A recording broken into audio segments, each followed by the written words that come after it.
Inaresto ang isang pekeng abogado na sinasabing nangubra ng ₱250,000 mula sa kanyang kliyente. Palusot naman ang suspect, nag-aral umano siya ng abogasya pero consultant lamang ang kanyang pagpapakilala at hindi bilang isang abogado. Si Jim Tejano sa detalye. Huli sa akto ang suspect na nagpanggap na abogado, makarang iset up ng complainant sa isang coffee shop sa Pasay City nitong weekend. Kinilala ang suspect na si Robert Garcia, 51 anyos, tubong Cavite. Kung titingnan sa lawyers list ng Supreme Court, walang attorney Robert P. Garcia. Ayon sa Pasay Police, bukod sa ₱500,000 na bayad kapalit sa serbisyo nito, humirit pa ang suspect sa biktima ng hindi bababa sa ₱50,000. Complainant na rin mismo ang nag-aaresto dito sa suspect na sa tulong ng pulis na nandun sa area na nagpapatrol. Nilapitan siya ng complainant at humingi ng tulong na ito nga suspect ay nagdidemand ulit sa kanya ng 50,000. Sa husay magsalita, nabilog ang ulo ng biktima.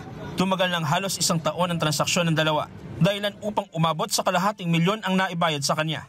Paliwanag ng suspect, nag-aral umano siya ng pagkaabogasya, subalit consultant lang ang kanyang pakilala at hindi isang abogado. Papanggap po kayo talagang abogado? Hindi po. Ano lang po? Tumulong po ako.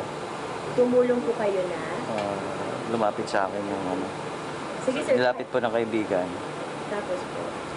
Tapos po, tinulungan ko po. So may kakilala po talaga kayong abogado? Marami po. Ano po? Marami po. Marami po kayong kakilalang abogado, tapos lumapit po sa inyo. Nag-refer lang po kayo. Opo. Pero ang sabi po kasi nung victim natin, sir, kayo daw po mismo yung humaharap daw sa korte, kayo po yung humingi ng pera. Yun po yung parang parang pang-consultant lang po. Ayon sa biktima, ipinakilala umano siya ng isang kaibigan kay Garcia at nagkita sa isang kilalang lugar sa Maynila upang ilapit sana ang isasampang reklamo laban sa kanilang idinimanda sa Rizal. Meron akong kakilalang ni-repair naman to. Tapos minute namin siya sa Okada. Yun, marami pong alam sa batas.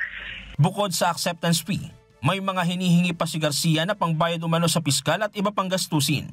Unang appearance po yun, tapos bayad daw po sa piskal, sa judge, tauhan ni judge. Tapos nung December po, nag-request po siya ng pangalawang appearance fee niya. 120,000 naman po yun. Dahil sa malaki na ang nagugol sa serbisyo, napag-isipan ng biktima na alamin ang pagkakakilanlan ng suspect.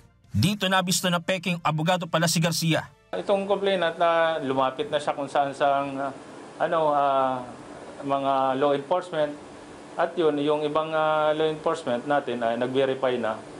Tapos nung may pagkakataon na dito sa Pasay, na nag-meet sila, dito na niya noon sa ibang mga law enforcement agency, nalaman niya na talagang peke.